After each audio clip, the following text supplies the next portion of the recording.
25 years ago, Tool released a mind-blowingly complicated song that still sounds as fresh today as it did when it came out. But what makes the pieces fit? Let's talk about that. Hey kids, it's your good buddy, Uncle Ben. Over my many years as a guitar teacher and touring musician, I've learned thousands of songs, and they've all taught me something that stuck with me and helped me along the way. Mastering tunes makes us better players, and that's why every guitarist should learn Schism by Tool.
Hey there kids, it's your good buddy Uncle Ben. And yes, it also hurt my feelings when I said that this song came out 25 years ago. Seriously, what the fuck?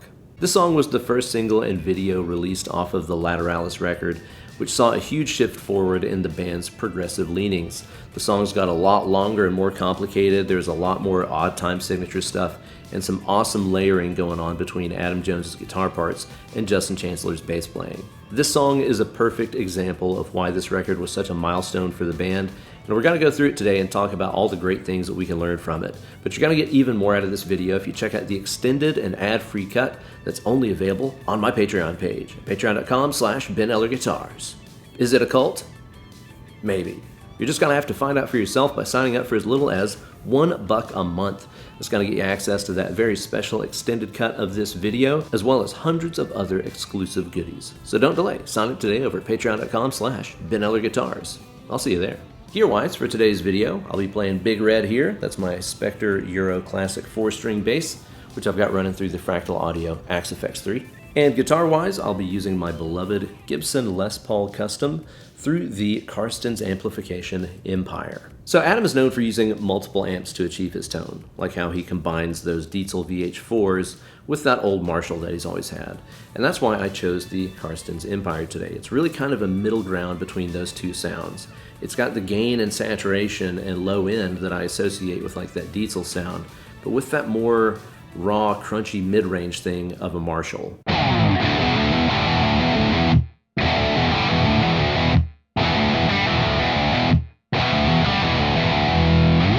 It's a really amazing amp. I've used it in this series a couple times, like on my Rush Limelight video and the Gojira Silvera video. You can get a ton of different tones out of this amp, and it's pretty freaking amazing. I've got that boosted just a little bit out front with the Suhr KoKo boost. This is a mid-range boost, so it's not really adding on a lot of distortion per se. It's just kind of thickening up those low mids a little bit. Yeah, it's Tool time. Let's get into it. Just like many other songs in the Tool catalog, this one is tuned to drop D on the guitar and the bass. The song kicks off with those iconic dyads on the guitar and bass, and they're playing almost exactly the same thing as each other, except for one part. Check it out.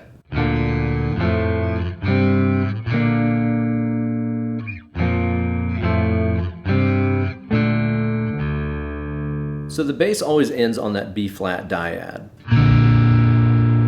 The first time through, Adam also ends on that B flat dyad, but the second time around he plays this. So you got Justin playing B flat and D, while Adam plays A and D.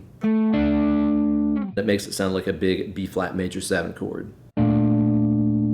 That's a really simple example about how you can combine the voices of guitar and bass to make something bigger than the sum of their parts, rather than just having the bass always mirror the guitar like a lot of rock and metal guys do. After that, we got Justin coming in with the iconic odd meter bass riff. This is alternating measures of 5/8 and 7/8.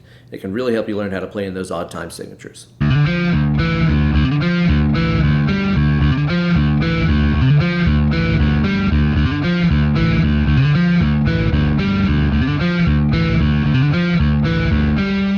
The first thing that you'll notice here is that percussive hammer-on thing that he plays.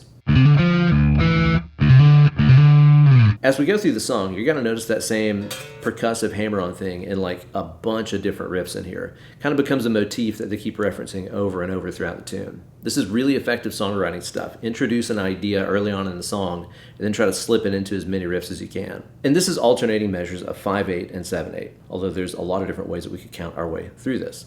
Now, whenever you're playing something that's in whatever over 8, here's how you got to approach it. The top number of a time signature is telling you how many of something to count. The bottom number is telling you what to count. So in this case, anything that's over 8 is telling us to count the 8th notes. So in other words, we're not just counting 1, 2, 3, 4, we're also counting the spaces in between the beats. 1 and 2 and 3 and 4 and. So whenever we're talking about a measure of 5/8, it means that we're counting 5 8th notes. 1 and 2 and 3. And that's the entire measure. 1 and 2 and 3, 1 and 2 and 3. That's us counting 5 8th notes. Now the 7/8 measure is going to be us counting 7 8th notes. 1 and 2 and 3 and 4. Just like that right there. As we go through this riff, it's alternating the 5/8 and 7/8. 1 and 2 and 3, 1 and 2 and 3 and 4, 1 and 2 and 3, 1 and 2 and 3 and 4, 1 and 2 and 3, 1 and 2 and 3 and 4, 1 and 2 and 3, 1 and 2 and 3 and 4. But the cool thing about playing around with odd time signatures like this is they often reduce down to something a little bit easier to understand. Now, I was homeschooled, so bear with my mathemagic skills here, but if I'm not mistaken, if we add 7/8 to 5/8, we end up with 12/8, right? And 12/8 can reduce down to something more simpler, like 6/4. So you can look at this as being measures of 5/8 and 7/8, or just one long measure of a really syncopated 6/4. And again, what are we doing there? We're counting 6 of what? Quarter notes. So that riff will go through a cycle of 6 quarter notes. 1, 2, 3, 4, 5, 6. 1, 2, 3, 4, 5, 6. 1, 2, 3, 4, 5, 6. 2, 3, 4, 5, 6. 5/8 plus 7/8 of one, 12/8 of another, 6/4 of another. So Adam comes in with that big swell on that D power chord, and then starts playing the same riff with a harmony on it.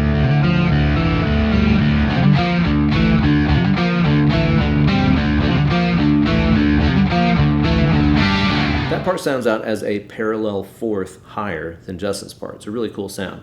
It just means that wherever Justin is, Adam is 1/4 away. So if Justin's on a C note, Adam's going to be on C, D, E, F. If Justin's on a D note, then Adam's going to be on D, E, F, G, and so on. One thing that you'll notice both of them doing live whenever they play that part is playing it with all downstrokes.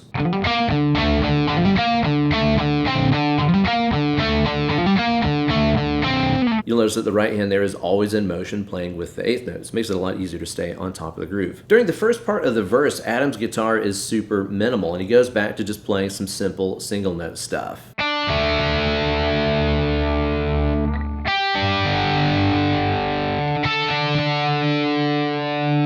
You could think of the low one as being like a D power chord. This guy, because D is still the bass note, I think of as like a D sus4. And then this guy's another D5 power chord. So it's all these D5s and D sus4s. You'll notice that he doesn't touch anything that really indicates that it's major or minor. He doesn't play any thirds in there.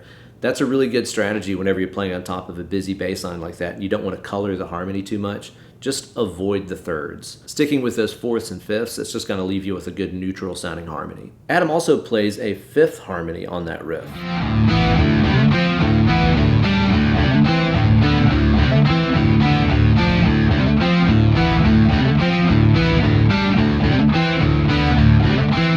Those fourth and fifth harmonies have a really cool sound to them. It's kind of neutral. I wouldn't say that it sounds happy or sad. It sounds kind of exotic in a way. Learning riffs like that is a perfect way to get used to how they feel and sound. That way you can start incorporating them into your own writing too.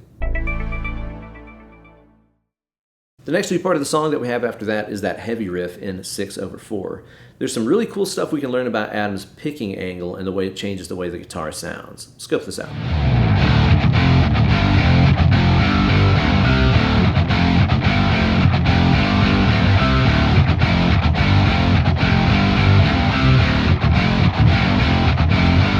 So the silver burst Les Paul and the reflector on the headstock and the Dietzels and the Marshalls and all that stuff, that is part of Adam's tone. But one of the most important things about Adam's sound is his right hand and the way that he attacks the strings. And this is something that I don't see people putting enough emphasis on. Check out some of this live footage that I found of him playing the song and look at the angle that his pick is hitting the strings at. You'll notice that it's not like a straight up and down angle like a lot of us use. He's really coming in with the downstroke at a strong diagonal and leaving with the upstroke the opposite way that he came in. I've always called that approach paddle picking because it reminds me of those Asian shamisen players and the way they play with that big paddle thing instead of a pick. And their angle is really similar to the way that Adam hits the strings. It makes a big difference to the sounds. Check this out. Let's compare the sound of that diagonal angle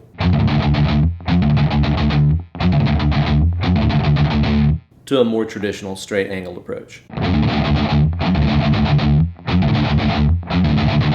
Whenever you play with that angle on the picking, it makes the upstrokes sound and feel quite a lot different from the downstrokes.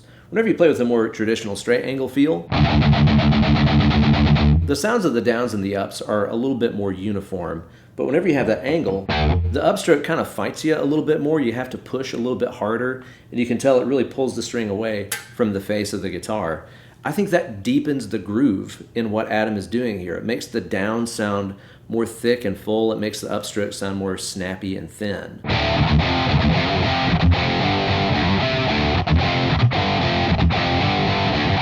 I think with riffs like that feature a lot of down and upstrokes, you can really hear the difference. So if you want to nail this stuff and make it sound just like Adam, try messing around with that picking angle. And you may have already noticed there's another use of that percussive hammer-on motif that we talked about with the intro.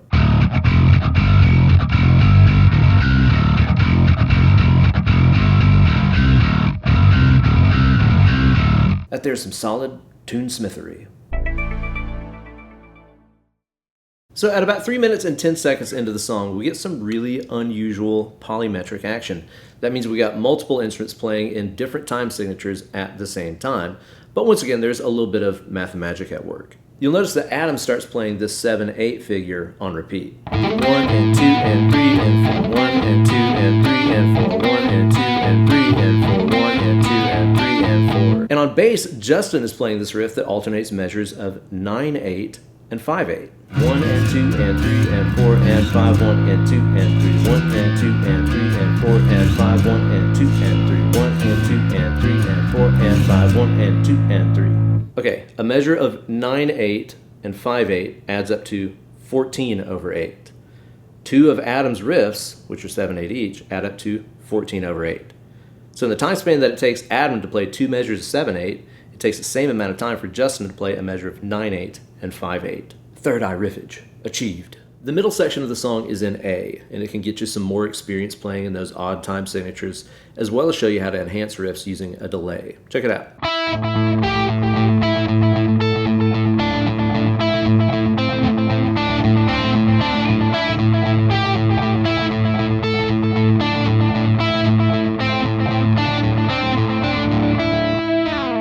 So I'm using a tape delay plugin here in Logic, and you'll notice that it doesn't have a lot of repeats to it. Maybe about 2 audible ones before it kind of trails off. Now I've got this set for about 396 milliseconds, which ends up sounding like a dotted 8th note. But I've seen some other people say it should be set to a quarter note delay, which would be like close to 600 milliseconds.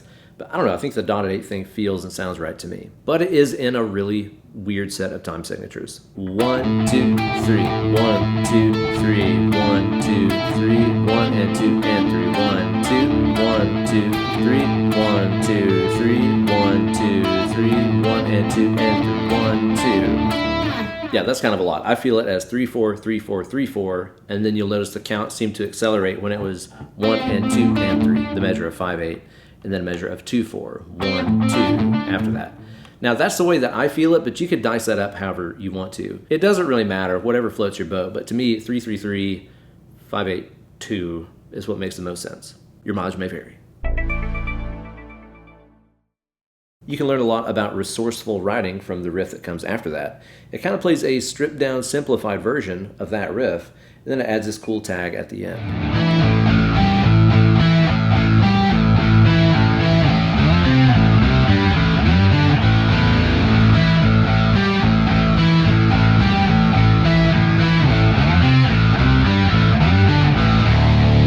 It's like, why hit them with another new idea when you can just continue to evolve something that you already presented? That's something that Metallica does all the time in their songs. I think Tool is really amazing at doing that, taking an idea or a motif and evolving it as much as they can in a tune. Towards the end of the tune, we get a couple new riffs that I think of as being kind of like reductive writing in a lot of ways.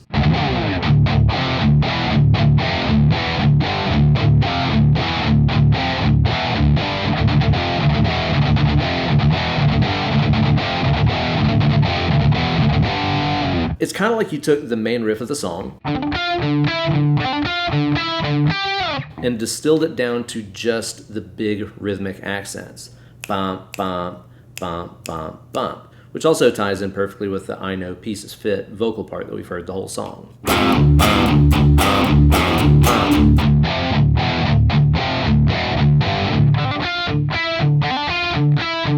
It's kind of like saying, what's another way I could express the same idea I showed you earlier? That's what I think of as reductive writing. Let's take something that was complicated earlier and simplify it down to its bare elements, just those big rhythmic punches in this case. And then he takes those rhythmic punches and fills in all the gaps between them with some 16th notes, as Danny mimics that back there on the drums.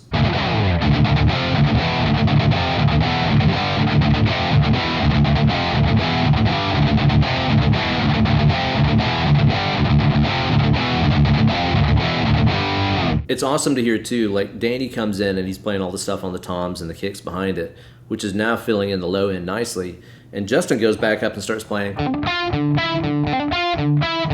the intro part again on the high strings. It's like, because the drums are filling out so much of the low end, he's free to go to the high end of the bass. It's that kind of teamwork aspect that makes Tool such an amazing band. It's like somebody's always in the middle, somebody's handling the lows, somebody's handling the highs. It's rarely ever like everybody's in the same zone of the musical spectrum. And then they bring back that percussive triplet hammer-on thing for the last riff of the song. I see this as being like the final form, you know, the end boss of that triplet motif. I